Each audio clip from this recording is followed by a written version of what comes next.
Bueno, muy buenos días, tardes, noches, donde sea que se encuentren. Hoy 4 de septiembre de 2022, vamos a tener la conferencia Los Soldados Negros de Hernán Cortés con un invitado, un amigo de la casa, alguien que ya previamente presentó la Fundación de Veracruz y la ruta de Hernán Cortés a Tenochtitlán, tanto en el canal de México Hispano como en el de Héroes de Cavite, y por lo mismo vamos a dar presentación a las asociaciones con sus representantes Ángel Benzal y Eduardo Vázquez. Doy la palabra a Ángel Benzal, presidente de la Asociación Cultural Héroes de Cavite. Adelante. Muchas gracias, Daniel, y por supuesto, muchísimas gracias a nuestro ponente de hoy, a María Jesús Gaspar Covarrubias, a todos los compañeros que nos acompañáis semana tras semana, independientemente de la parte del hemisferio en la que estéis. Y bueno, sobre el Recavite decir que somos una asociación de divulgación histórica, hispanista, que realizamos actividades para toda la hispanidad. Y bueno, ahora en octubre tendremos nuestro gran evento que es Hispanidad Cartagena, al que animamos a todo el mundo a asistir o por lo menos seguir a través a través del canal de la Asociación Cultural Héroes de Cavite, que la retransmitiremos en línea y bueno, luego se grabarán y se publicarán en el canal de conferencias de la asociación. Pues muchísimas gracias y te vuelvo a dar paso, Daniel. Muchas gracias, Ángel. Eduardo, ¿estás ahí? Por favor. Bueno, parte de México, México Hispano, saludos a todos, esperamos que esta conferencia sea muy buena para todos, les agrade, la difundimos en muchos lugares y a mucha gente les llamó la atención porque de esclavos pueden ser negros, pero decir soldados, los negros, es un poquito difícil creerlo, entonces creo que esta conferencia nos va a abrir un poquito la expectativa de lo que era la hispanidad en su momento. Saludos a todos. Regreso la voz a nuestro amigo Daniel. Muchas gracias, Eduardo. Eduardo, vicepresidente de México Hispano. Recordando, igual que mencionó Ángel, que tanto en México Hispano como en Héroes de Cavite contamos con diversos medios de divulgación para que nos sigan por YouTube, Twitter, Instagram, Facebook, etc.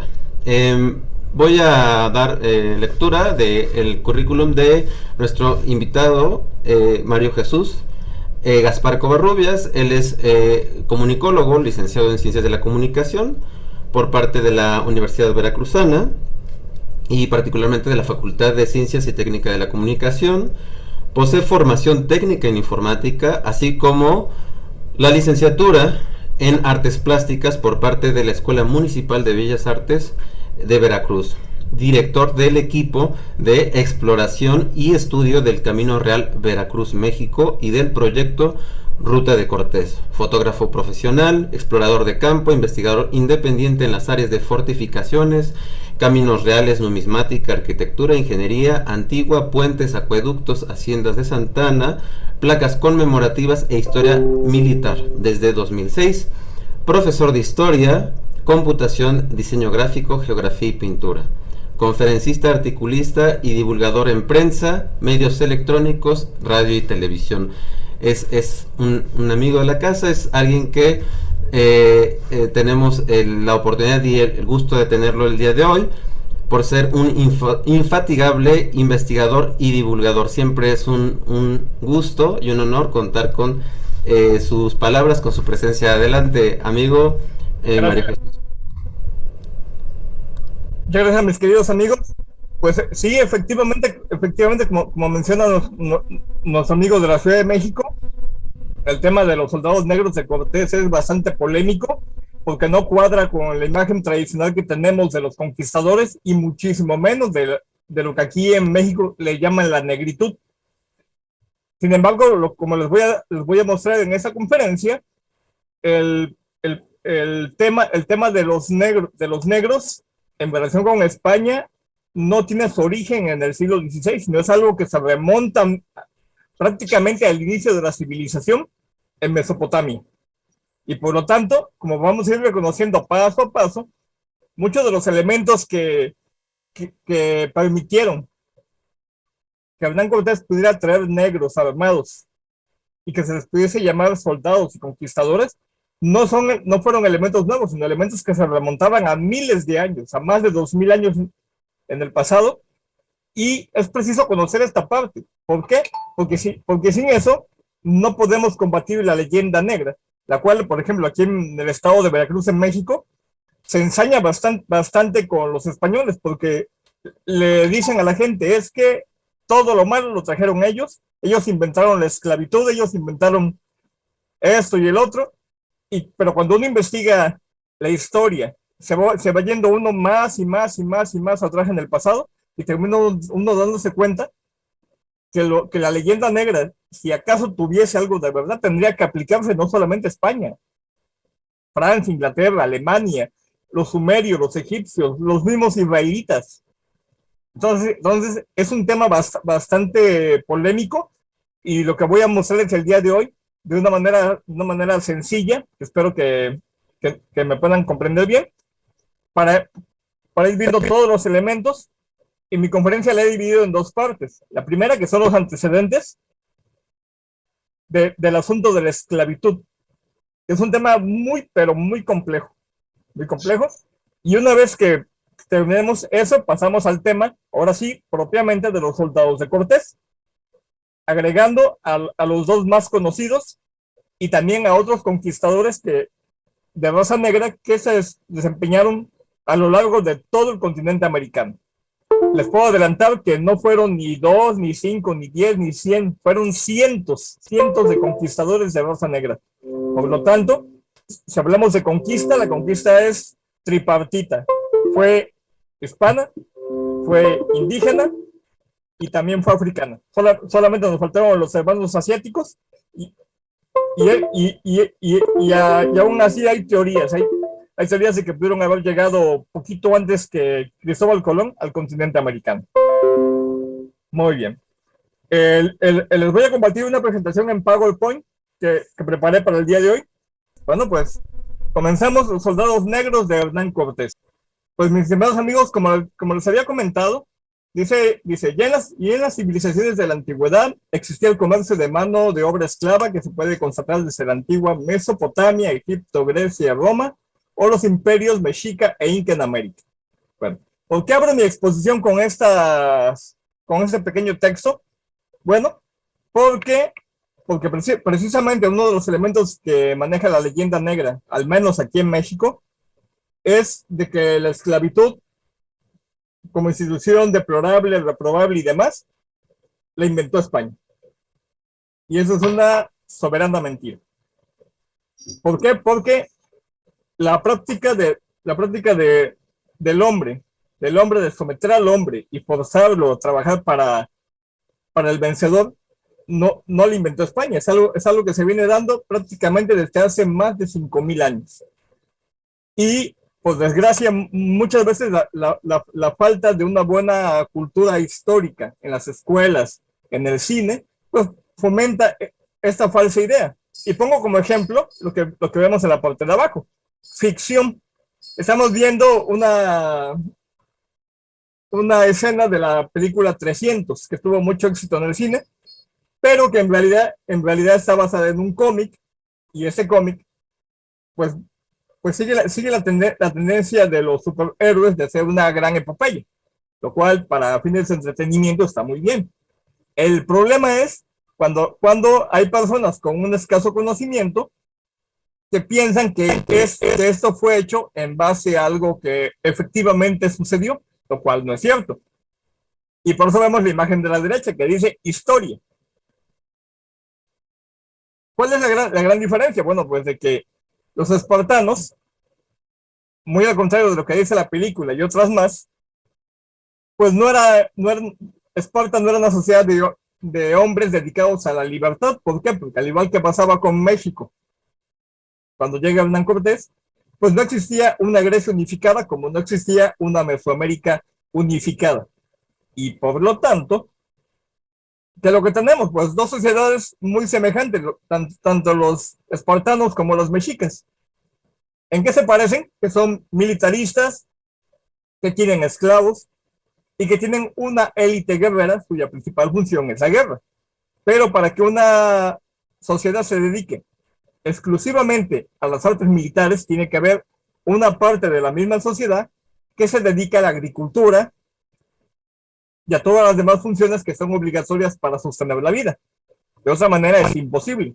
En el caso de los espartanos, como vemos en la imagen de la derecha, la persona que se encuentra a la izquierda de él es un hilota, es decir, un descendiente de los antiguos pueblos del Peloponeso griego que se resistieron a la invasión de los pueblos dorios, de los cuales descienden los espartanos, y estos los someten, los esclavizan, y lejos de ser una sociedad democrática, una sociedad que busca la libertad, viene siendo prácticamente más que un pueblo, viene siendo una orden militar, los espartiatas, que para sostenerse y poderse dedicar exclusivamente a la guerra, tienen que tener sometida a una gran masa de pueblo para que les den de comer. Y aquí vienen dos funciones. Estos esclavos proveen la mano de obra y la alimentación, y en caso de guerra, como sucede en casi todos los pueblos que practican el esclavismo, los esclavos tarde o temprano tienen que ingresar al ejército para poder reforzar las filas. ¿Por qué? Porque los soldados tienden a morir, y cuando el número de bajas es demasiado grande, alguien tiene que suplir esas bajas. Y cuando ya no hay soldados civiles, pues tienen que entrar los esclavos, y esa práctica es universal. Prácticamente no hay ningún pueblo de la antigüedad que haya practicado el esclavismo que no haya incorporado a los esclavos al combate también. Y me voy a centrar particularmente en la esclavitud del Imperio Romano, porque aquí están los elementos que se van a ver posteriormente en la provincia de Hispania, y más tarde en España, y más tarde en América. Y si leemos en el texto, vamos a ver, dice, la sociedad romana fue esencialmente esclavista, y por tanto su economía, como su estructura social, se basaba en un sistema de clases, donde el esclavo constituía el escalafón más bajo de la sociedad. Es decir, al igual que muchos pueblos, ya para la época del Imperio Romano, a unos 2 milenios del presente, la esclavitud ya era una institución. Por lo tanto, cuando nos digan de que España inventó la esclavitud, no es cierto, porque esa ya existía desde miles de años antes. Nos dice también que la economía romana, como su sociedad, dependía del trabajo de esclavos, que eran fundamentalmente en latifundios, minas e industrias. Esa es una de las principales causas que fomenta la esclavitud.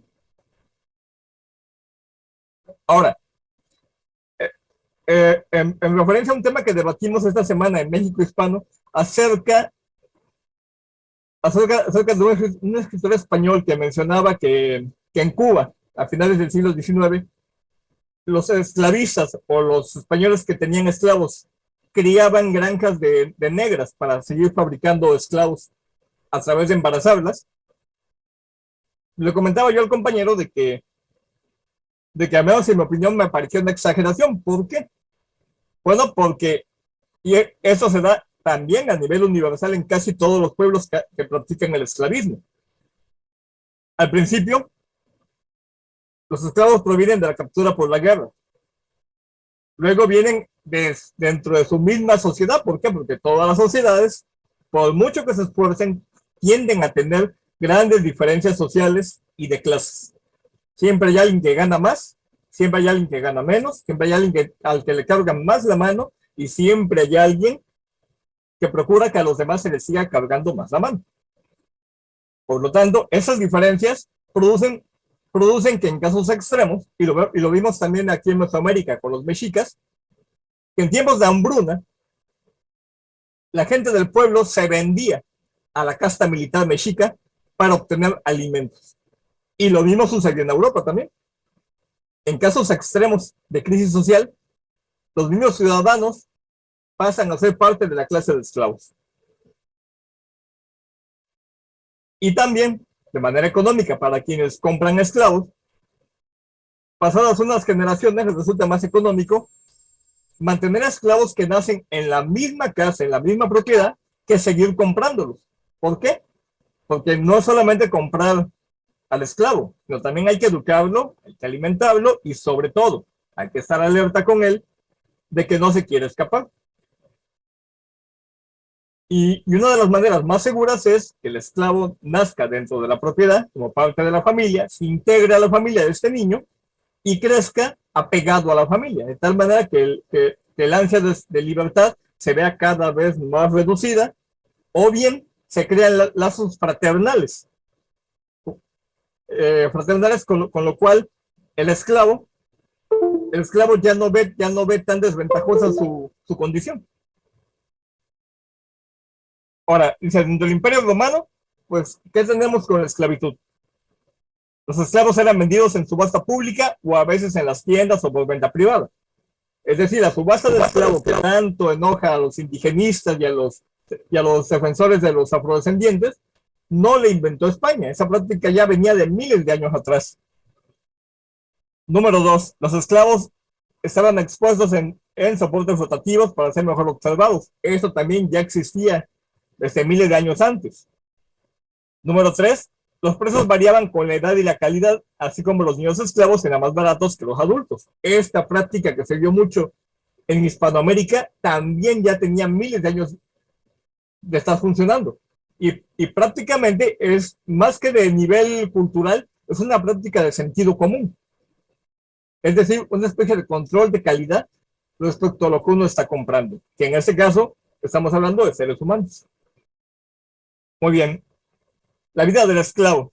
Número 1, la asignación a las minas era como una sentencia de muerte. Aquí en Hispanoamérica, el trabajo de las minas lo hacían muchas veces los indígenas, pero cuando la población indígena comenzó a disminuir debido a las epidemias, a los malos tratos, o a que los indígenas abandonaban sus regiones habituales, pues los negros tuvieron que reemplazarlos.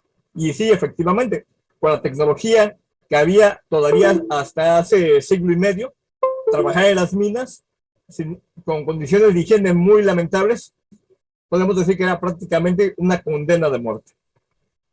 Número 2, los esclavos agrícolas generalmente les iba mejor, mientras que los esclavos domésticos de las familias ricas de Roma, una familia urbana, probablemente disfrutaban del más alto nivel de vida de los esclavos romanos.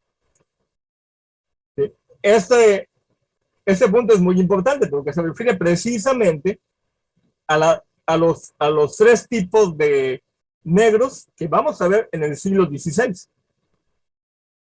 ¿Por qué? Porque cuando las personas que denigran a España por el asunto de la esclavitud, dicen, es que venían esclavos. Y sí, era cierto, había esclavos. Pero ojo, no todos los negros eran esclavos.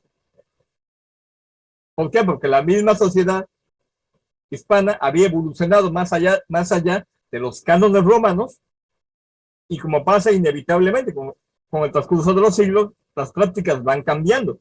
Lo que en un siglo es válido, en el otro puede ser completamente cambiado. Y eso hay que tomarlo siempre en cuenta, porque mucha gente cuando habla de historia, piensan que una situación que se dio en el siglo XVI permaneció inmutable durante 300 años y que seguía vigente en el siglo XIX, lo cual no es cierto. Número 3, los esclavos domésticos podían encontrar trabajos como peluqueros, mayordomos, cocineros, empleados domésticas, enfermeros, maestros, etc. Es decir, las labores administrativas que requieren de una educación, pero no de una educación elevada. Y 4, los esclavos de ciudad solían tener familia y una gran autonomía. Parte de eso lo podemos ver a veces en las películas, donde el esclavo se comporta más bien como una especie de secretario del dueño y no como un animal de carga.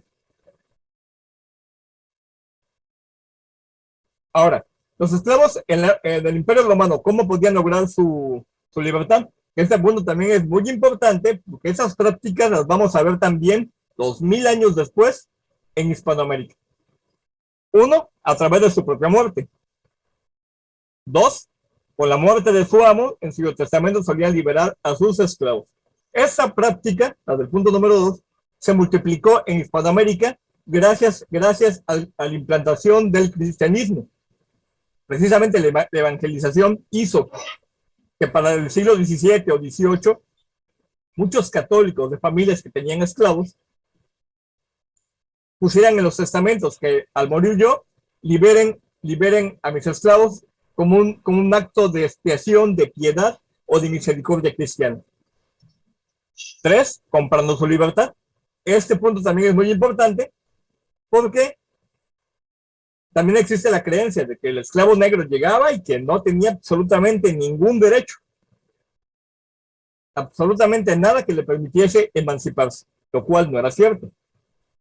Así como hemos hablado en diferentes momentos de los tipos de imperios, cuando hay un imperio depredador que crea colonias, que solamente extrae los recursos naturales, así también hablamos que hay imperios integradores, los cuales las tierras que van agregando les dan su cultura, sus usos y costumbres, sus leyes, y de esa manera el territorio conquistado se vuelve parte de ese imperio. El imperio integrador, en ese caso por excelencia en los últimos milenios, fueron dos: el imperio romano y el imperio español. Imperios depredadores que creaban colonias. Pues tenemos el francés, tenemos muy visible el inglés.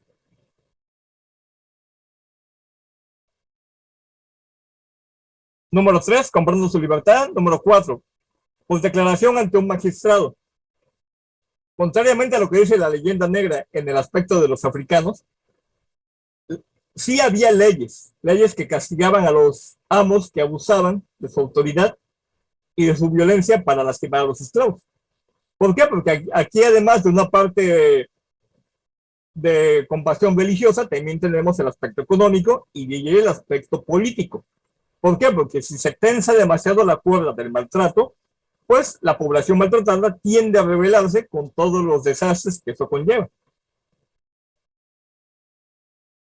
Y también otro detalle: muchos emancipados permanecían en sus casas haciendo las mismas labores, aunque con mayor dignidad. Es decir, muchos esclavos, a pesar de haberse liberado, a pesar de haber comprado la libertad, permanecían junto a la familia del amo. Solamente que ahora eran asalariados y ya no eran esclavos. ¿Por qué lo hacían? Bueno, como mencioné, muchas veces había apego cuando el esclavo nacía en la misma familia. Muchas veces porque no había opciones cercanas de en qué emplearse. Y en otras también porque a veces el esclavo conseguía su libertad, pero ya de muy avanzada edad. Los esclavos eran propiedad absoluta de su dueño. Inclusive no podían casarse sin permiso. Mucho de esto que están viendo ahorita en la pantalla se siguió practicando hasta el siglo XVI con sus debidas modificaciones. Algunos esclavos tenían la consideración de personas libres. Ese es detalle muy importante, porque muchos de los soldados negros que combatieron en Hispanoamérica y se volvieron conquistadores no eran propiamente esclavos, sino negros libres. Y su condición tenía su origen precisamente en la sociedad romana. Aquí estamos hablando de esclavos de diferentes razas, pero que poseían a veces una cultura superior a la del dueño. Los romanos eran muy admiradores de la cultura griega, otros porque destacaban en la labor a la cual se le destinaba, especialmente la administración. Y nos dicen que en el siglo III se redujeron las masas de esclavos y estos comenzaron a valorarse casi como personas libres. Y nos ponen como ejemplo al emperador Diocleciano, que era hijo de un esclavo que había comprado su libertad. Es decir, si nos dicen, señores, es que la esclavitud nunca ha cambiado, que siempre ha sido así, la explotación del fuerte sobre el débil, en esencia es cierto. Pero, como todo lo que cambia con el paso del tiempo, las sociedades van cambiando también, para bien o para mal, pero van cambiando. Por lo tanto, sería injusto condenar a todo un pueblo, a toda una nación, a todo un continente, por lo que se hizo hace miles de años y que dejó de hacerse hace cientos. Ahora brincamos del Imperio Romano, nos vamos 1500 años adelante y llegamos al periodo en que España estaba ocupada por los árabes y tenemos dos regiones, la región del centro y sur, con predominancia musulmana, al Andalus, lo que hoy conocen como Andalucía, y la parte norte, que eran los reinos cristianos en unión con Francia. Negros, ladinos, bozales y cimarrones. Bueno, aquí están viendo tres tipos de negros. Ya para el siglo XV, que es cuando se hace el descubrimiento de América, en la sociedad española ya podemos identificar dos tipos. El negro ladino. El negro ladino viene siendo el negro que ha nacido en territorio español o donde hay presencia española. Y por lo tanto, su bagaje cultural no es de la tribu de origen ni de la tribu de sus padres, sino es el bagaje cultural de la sociedad donde nace. En ese caso, adoptan la religión cristiana, visten como cristianos, usan armas, usan el mismo idioma. La única diferencia es de que están con la condición de esclavos. Y esa condición ya no es tan marcada como en el Imperio Romano. ¿Por qué? ¿Por qué? Porque con el paso del tiempo, los negros van adquiriendo derechos. Luego tenemos el negro bozal, que es el negro que todo el mundo conoce. El negro que la leyenda negra ha exagerado. Y digo exagerado porque se ha escrito muchísimo sobre la esclavitud del africano.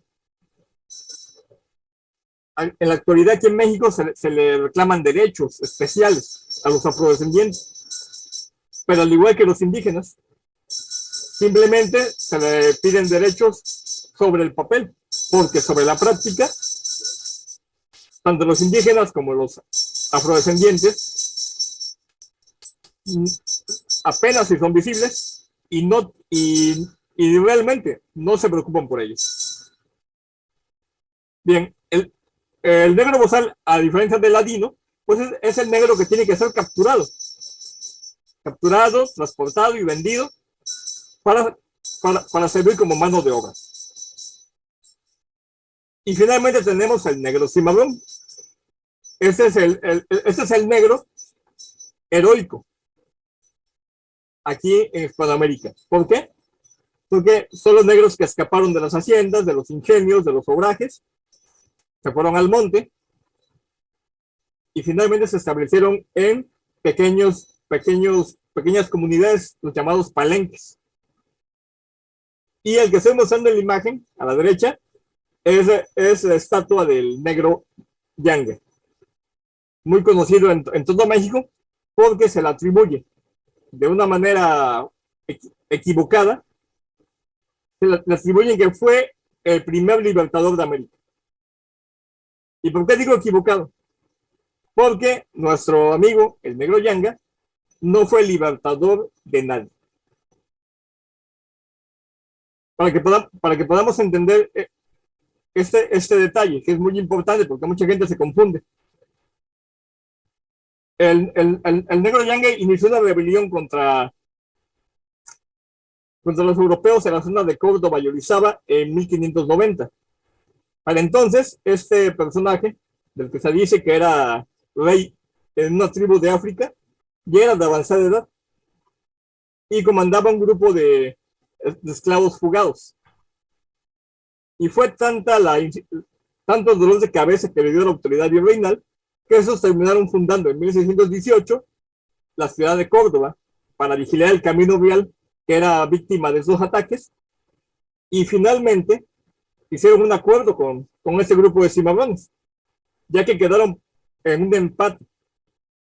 Los soldados virreinales no pudieron someterlos completamente y los negros no pudieron subsistir completamente en paz. Entonces, para llegar a un acuerdo que rompiese esa tensión, se le permitió no al negro Yanga, que muy seguramente ya había muerto, sino a su nieto, de nombre Gaspar Yanga, establecer un acuerdo. Y fíjense bien lo que voy a decir. El acuerdo consistía básicamente, tú dejas de atacar el camino real, dejas de atacar a los europeos y te concedo que fundes un pueblo de negros libres, lo cual la legislación española ya lo permitía. Un pueblo de negros libres. Y chequen el detalle. Al fundar este pueblo, vas a recibir un cura, un sacerdote. Todos van a estar bajo la fe cristiana, no bajo sus creencias tribales. Quien los va a gobernar va a ser un descendiente de tu familia, la familia Yanga.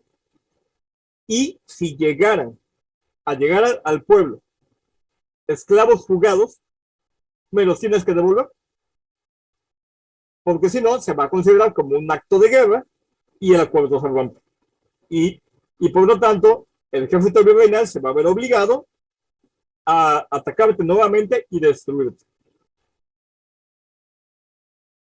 Para muchas personas mal informadas, especialmente en el pueblo de Yanga, donde un alcalde municipal se aprovechó de estos datos que les estoy dando, se aprovechó de eso hace muchos años para fabricar una leyenda que honrara a su familia.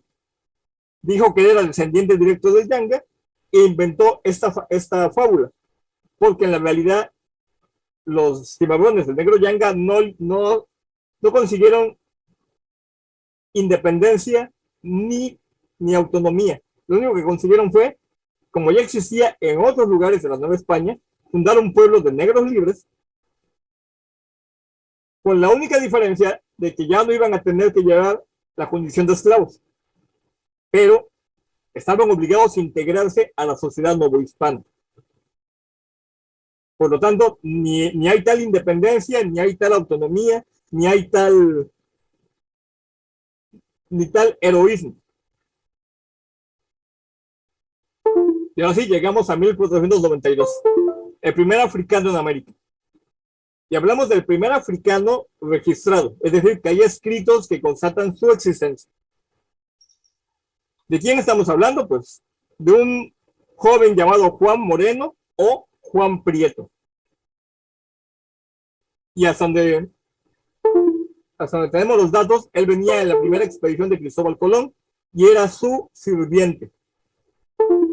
Y también encontré datos que nos indican que Juan Moreno también hacía las funciones de marinero y contador. Es decir, estamos hablando de un negro ladino que tenía cierta cultura, cierta experiencia que el almirante necesitaba, un hombre de confianza, a pesar de ser negro.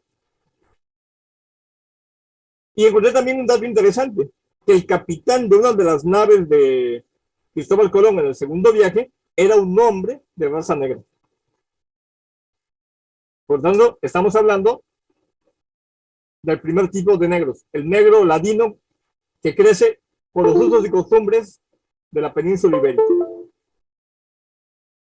Y tenemos otros datos que nos dicen que en las 2 décadas siguientes hubo otros negros libres.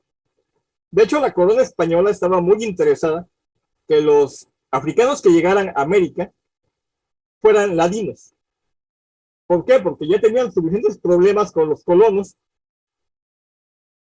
y también por eso se vieron obligados a implementar la institución del cabildo para mantener a todos a raya y que no cundiera la anarquía en los nuevos territorios. Muy bien, de ahí nos brincamos a 1517, donde la expedición de Francisco Hernández de Córdoba, que como ya sabemos, parte de Cuba, y esa primera expedición que tenemos registrada de manera incontestable, que llega al territorio mesoamericano, aunque solamente llega hasta la parte sur de la península de Yucatán, al punto de Champotón, y de ahí regresa a Cuba. Al año siguiente tenemos la expedición de Juan de Grijalva, la cual con mayor éxito pues llega hasta el islote de San Juan de Ulúa y continúa navegando hasta el río Pánuco, después vuelve a regresar a San Juan de Ulúa y finalmente regresa a Cuba. En estas 2 expediciones, la de Hernández de Córdoba y la de Grijalva, no hay registro de que hayan venido negros como parte de los expedicionarios. Y ahora sí, llegamos a la expedición de Hernán Cortés. Y en esa expedición, siguiendo el itinerario del piloto Antón de Alaminos, que había estado con Hernández de Córdoba y con Grijalva, hacen la navegación siguiendo la costa de Yucatán, de Campeche, de Tabasco, y llegan finalmente al islote de San Juan de Ulúa el 21 de abril de 1519. La composición de esa expedición, pues tenemos aproximadamente unas 800 personas, 508 soldados, entre 100 y 110 marineros, y eso según el testimonio de Bernal Díaz del Castillo. Adelante. La composición de los expedicionarios, pues tenemos que sobre el estudio de 743 compañeros llegados con Cortés y con Narváez, pues la mayor parte venía de Andalucía. Otros venían de Castilla la Vieja, otros de Extremadura, de León. Había portugueses, gallegos, asturianos, vascos, 23 italianos y 14 de otras nacionalidades, entre ellos algunos griegos. Es decir, prácticamente la mayor parte de la Europa del siglo XVI venía representada étnicamente en la expedición de Hernán Cortés. Y además de los europeos, pues venían también, según el testimonio de Fray Bartolomé de las Casas, entre 200 y 300 indígenas taínos, los cuales venían como auxiliares, y hasta donde sabemos, esos indígenas, ninguno alcanzó a llegar a Tenochtitlán. ¿Por qué? Porque no pudieron resistir el frío de la meseta central. Nos menciona Bernal Díaz del Castillo que el último de ellos murió cuando ya estaban aproximadamente en las sierras de Puebla. Adelante. Y junto con ellos también vinieron africanos. Tenemos cuando menos la certeza que había dos. Y aparecen representados en los antiguos códices. Aquí en la obra de Fray Diego de Durán aparece dos veces.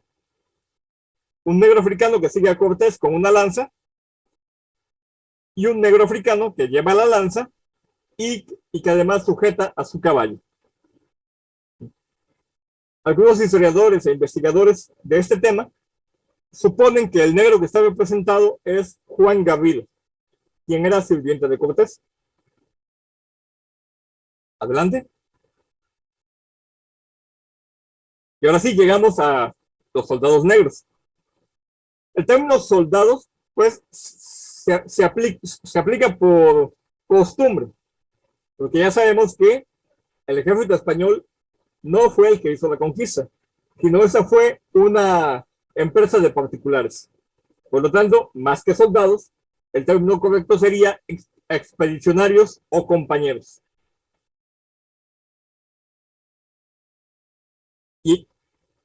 Y aquí tenemos una lista de los más conocidos.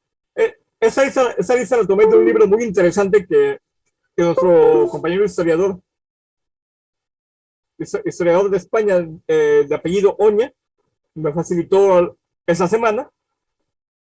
Un libro muy interesante que se llama Los 7 mitos de la conquista española, el cual, si ustedes me lo permiten, se los voy a compartir dentro de unas horas.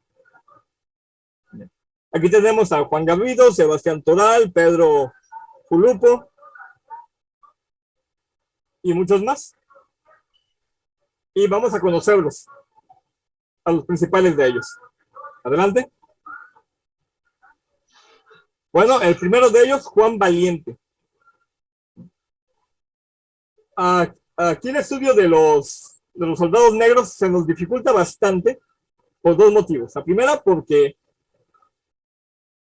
como no eran conquistadores con el mismo rango que los hispanos, muchos de ellos sus nombres quedaron registrados, pero no los detalles de sus acciones. Y otra, porque muchos de ellos llevaban el mismo nombre que sus dueños. Y eso cuando venían siendo esclavos.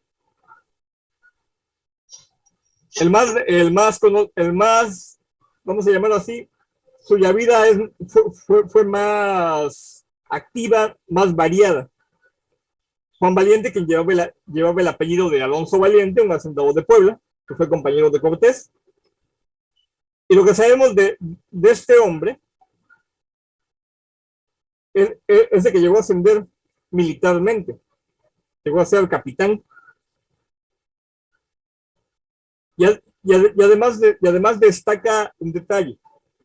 Él llegó como esclavo y en algún momento se integró como soldado. ¿Por qué? Porque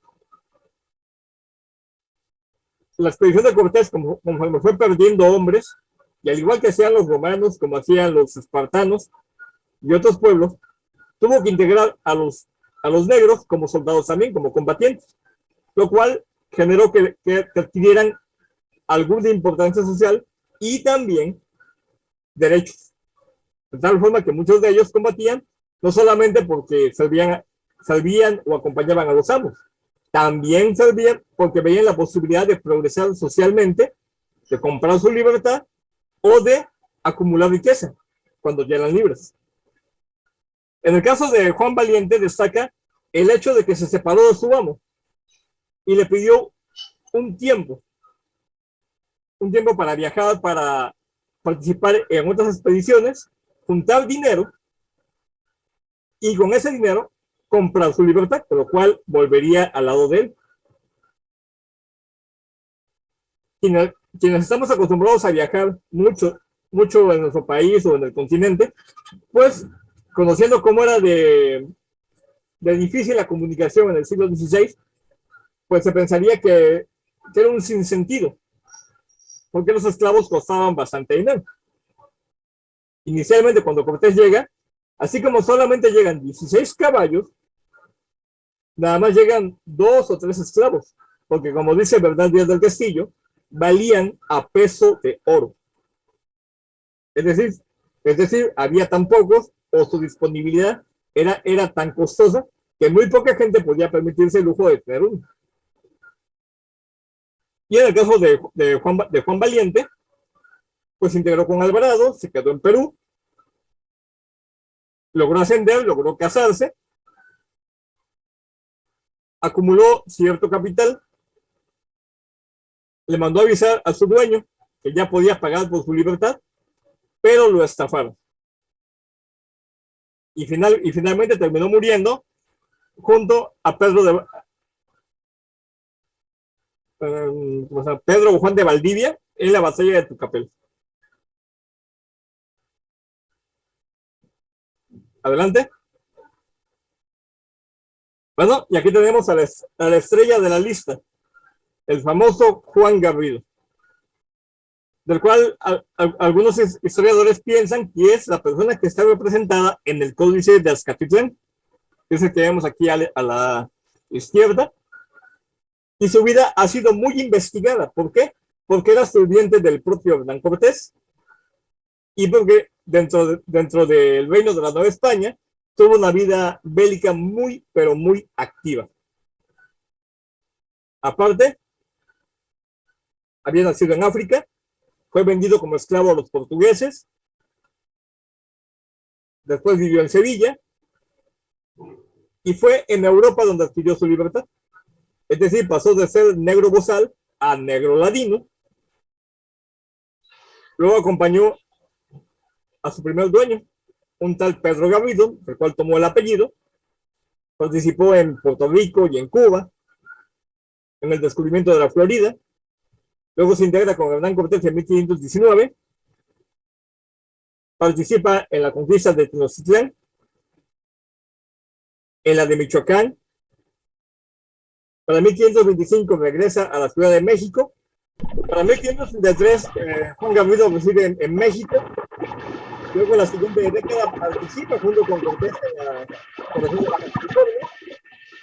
Y chequen este detalle interesante de la vida de este hombre.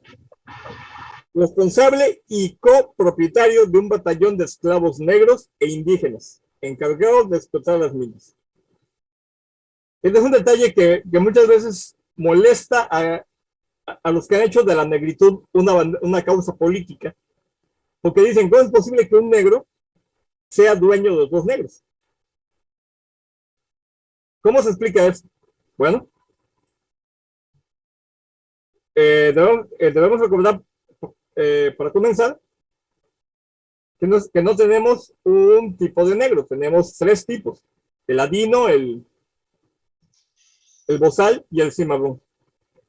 Unos nacen en Europa, otros nacen en África y otros se escapan en el Nuevo Mundo. Por lo tanto, no podemos englobar a todos los negros en un solo grupo. Así como los indígenas tenían su variedad, el indígena conquistador, el conquistado, y el indígena que nunca fue conquistado, así los negros tenían esta variedad. Además, algo que los indígenas se dieron cuenta enseguida, que tener esclavos negros o sirvientes negros elevaba el estatus social del propietario. Por lo tanto, hubo una gran variedad de combinaciones sociales. Por ejemplo, había indígenas que tenían sirvientes negros o esclavos, había esclavos que tenían esclavos negros y sirvientes indígenas, e inclusive sirvientes blancos, o podían casarse con mujeres blancas. Es decir, cuando se hace la acusación de que la sociedad novohispana era racista, de que el imperio español era un imperio racista, testimonios como estos derrumban completamente ese argumento y esa parte de la leyenda negra, y confirma lo que hemos estado discutiendo mucho: el mestizaje, no solamente del español con el indígena, sino también del español con el negro y del indígena con el negro también. O sea, tres razas que se mezclan entre sí y son la base muy sólida y muy diversa del actual pueblo mexicano. 1547 es cuando Juan Gabriel muere en la Ciudad de México y deja esposa y 3 hijos. Adelante.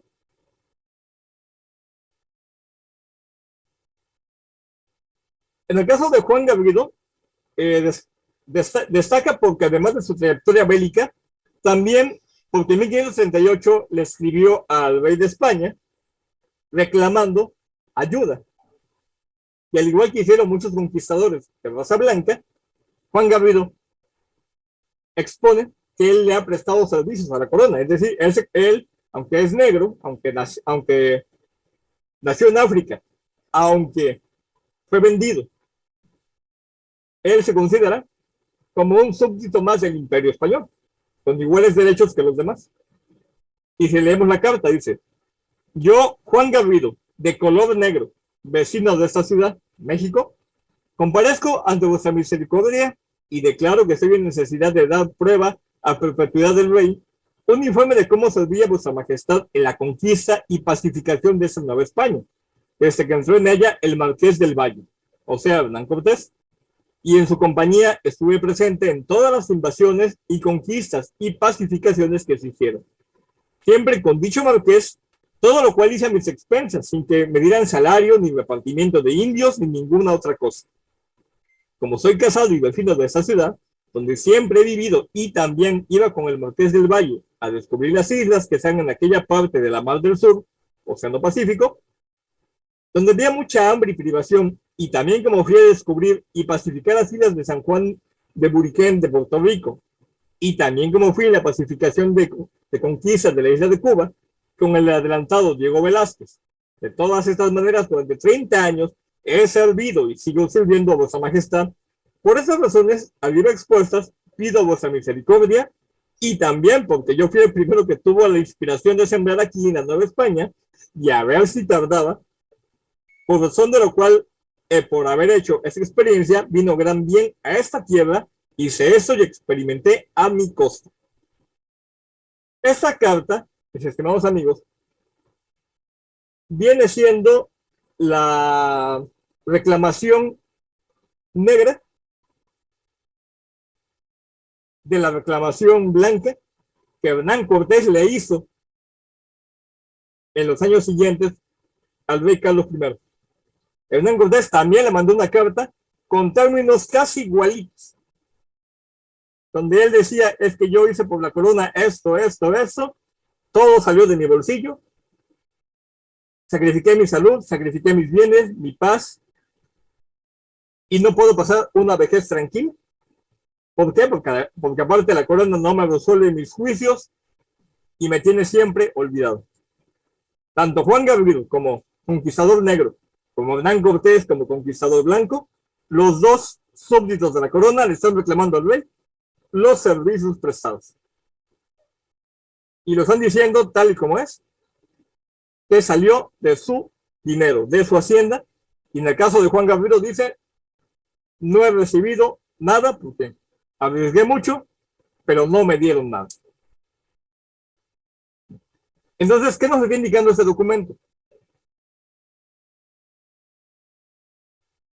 Que no es cierta la parte de la leyenda negra donde habla de negros que no tienen ningún derecho. Al contrario, sí tenían derecho.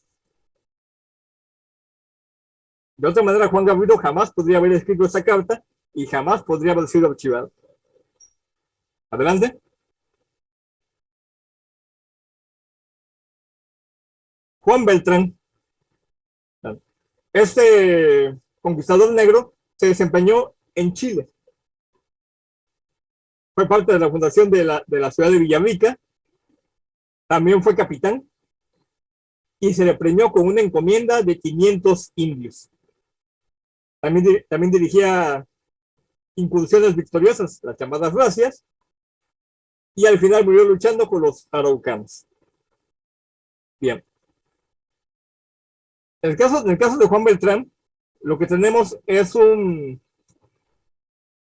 mulato, no propiamente un negro. Es un hijo de español con africano, y aún así, en pleno siglo XVI, obtiene ganancia, participación y premio. Adelante. Juan García, otro conquistador. Ahora nos vamos a Perú. Y nos dicen que era de origen posiblemente mestizo o negro español. Lo que podríamos pensar que es un negro ladino, es decir, nacido en España y educado a la usanza europea. Y al igual que Beltrán, al igual que Garrido, pues tuvo una vida militar bastante movida. Y en el caso de él no sabemos el año de su muerte. Pero detalle interesante, 1535 o 1536, viaja a Lima, donde pasa el tiempo preparando su viaje de regreso a España, después a Nombre de Dios en Panamá, y luego de vuelta a Extremadura se lleva consigo sus posiciones de oro y plata, y probablemente a su hija ilegítima y a su madre andina, indígena, que era una de sus criadas. Es decir, otro detalle interesante, que los negros podían tener servidumbre indígena, al igual que los españoles. Es decir, no estamos viendo una sociedad racista, sino una sociedad incluyente. Obviamente con sus diferentes niveles, pero que no está excluyendo a los que están haciendo la conquista en América en sus diferentes regiones. Adelante.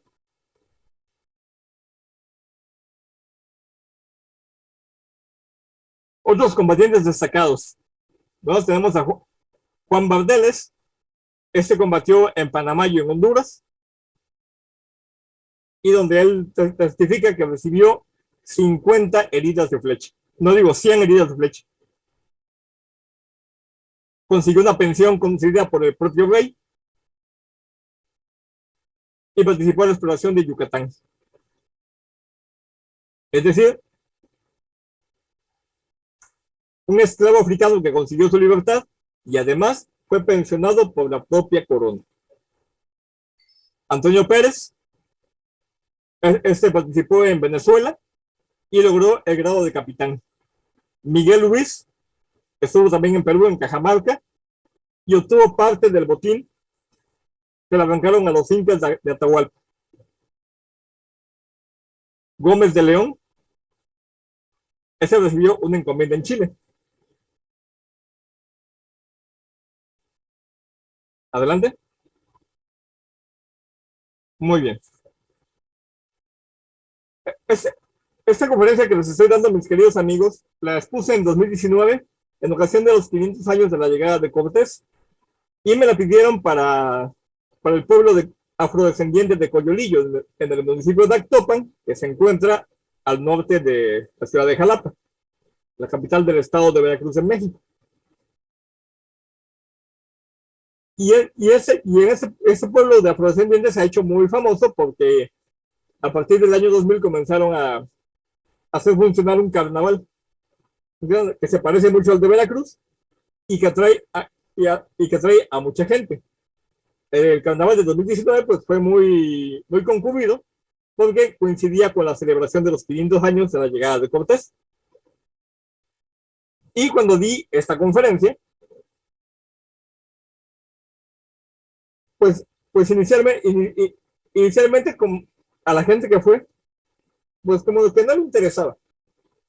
Sin embargo, cuando comencé a tocar el tema del origen de la esclavitud, que se remonta al Imperio Romano, cuando comencé a mencionar los derechos que tenían los soldados negros, que también podían tener esclavos negros y sirvientes indígenas, se comenzaron a interesar.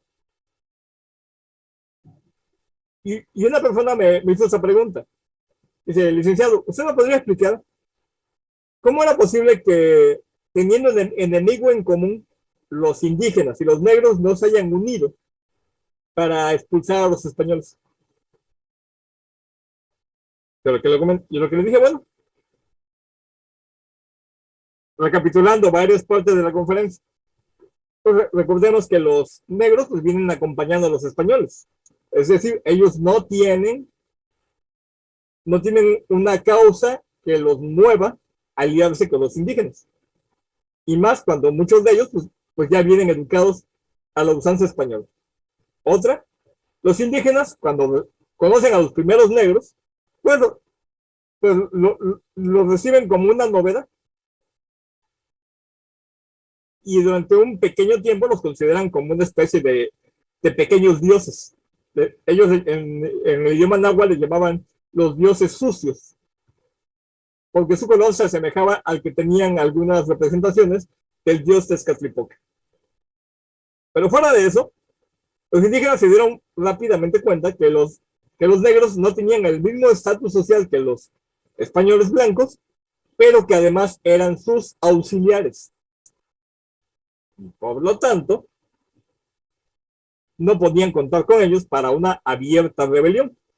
Además de que en 1519 a 1521, los africanos en Mesoamérica eran todavía muy pocos. Pero posteriormente, al aumentar su número, al grado de llegar a ser hasta 5 o 10 veces más numerosos que los propios hispanos, la comunidad negra, por decirlo así, se mantuvo aparte de la comunidad indígena. Es decir, si alguien les dijo, oiga, es que tenemos al mismo opresor, al mismo español como enemigo en común, ¿por qué no nos salíamos? Pues resulta que no. Y me acuerdo que en una ocasión no me creyeron. No me creyeron que esa era la situación social. Me decían, no, es que usted quiere lavarle la cara a los españoles. Le dije, no. Le digo, lejos de mí, le digo, el querer maquillar o disfrazar aquello de lo cual sí hay testimonio. Y le dije, si ustedes me lo permiten, les voy a leer uno de esos testimonios. El que están viendo ahorita en la pantalla, mis queridos amigos, es un documento que compartió el historiador Gilberto Bermúdez Gonochotegui, de la ciudad de Jalapa, del año de 1552. Y este documento es muy interesante porque es el único testimonio que se conserva por escrito hasta el momento de la fundación de un famoso mesón del Camino Real de Veracruz a México, el Mesón de la Rinconada, que se estableció en el centro del pueblo indígena de Ixcalpan y justamente donde estaban las casas del cacique del pueblo. Según nos menciona el documento, se dice en 1552, los indígenas de Izcalpan se quejan con el visitador real, que ese mesón, el haber establecido el mesón en el centro del pueblo, les ha traído puras desgracias, y conforme el camino real va creciendo comercialmente, los problemas para ellos aumentan. Y le piden al visitador que ordene que el mesón sea cambiado de lugar. Y en su relación de quejas, como podrán estar leyendo, pues le comentan que ellos calculan que aproximadamente 20 años atrás, hacia 1532, Hernán Cortés, como Marqués del Valle, en su territorio está el pueblo de Ixcalpan, ordenó que se fundara este mesón o venta, y se hizo en las casas del cacique. ¿Cuáles fueron las consecuencias de esta decisión? Bueno, porque en los siguientes 20 años, conforme el camino real fue progresando comercialmente, fueron llegando cada vez más recos de mulas, más viajeros, más soldados, y muchos de ellos traían consigo sirvientes negros, pues la vida del pueblo, que era, por lo que podemos deducir, era bastante tranquila, pues se puso de cabeza. Nos comentan, por ejemplo, que los viajeros hacen demasiado ruido, no permiten que la misa católica se desarrolle con normalidad, no pagan las reparaciones, y además, de un detalle muy interesante que viene casi al final, en la hoja de la izquierda, pues nos dicen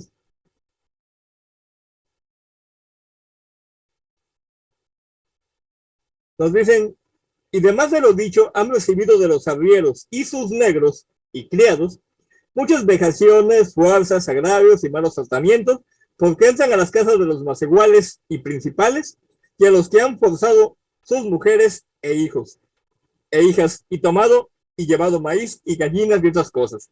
Y la iglesia que tenían por haber hecho la venta junto a ella, por el ruido, no dejan oír misa. Bien, lo que nos estamos mostrando este documento es de que a más de 30 años de haberse realizado la conquista de Tenochtitlán y de la presencia española en lo que hoy es el estado de Veracruz, no había amor entre indígenas y negros, sino más bien había una rivalidad, porque los negros seguían siendo en diferentes grados fieles a los españoles y se aprovechaban de eso para tener sujetos a los indígenas. La decisión que tomó el visitador